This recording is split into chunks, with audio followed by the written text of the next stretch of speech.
بسم الله الرحمن الرحيم. أيها الأحبة الرياضيين متابعي قنوات بين سبورتس أينما كنتم وأينما تواجدتم، طابت أوقاتكم بكل خير من أرضية ملعب أوكسيد دولون، ملعب نادي ستاد رانس في سيد أوليفيه المدرب الفرنسي الذي يريد الخروج بنادي أجاكس من هذا وفوز على تولوز في أرضية ملعبه. حصد رانس من خلال هذا الموسم وهداف الفريق الملعب يا يوسف البلايلي. هذا هو بلايلي، هذه الكرة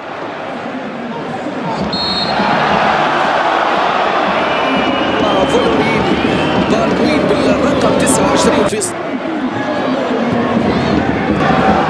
بلايلي عدى بشكل جميل في 3 دقائق أخيرة على نهاية ستاد رانس في مواجهة أجاكسيو لوبي. ومن ثم كما تحدث عن مسابقة الدوري الفرنسي يوسف بلايلي. يوسف في هذه المحاولة، تسديدة قوية من يوسف لكن عبرت الكرة إلى خارج أرضية الملعب إلى ركلة ركنية الكرة هذا هو بلايلي الخلف، تحولت الناحية اليمنى، انطلاقة تقدم، واصل يوسف بلايلي بلعبة بالكعب.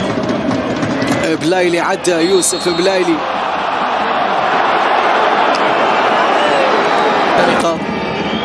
بلايلي يسدد كرة قوية خارج أرضية الملعب إلى ضربة مرمى.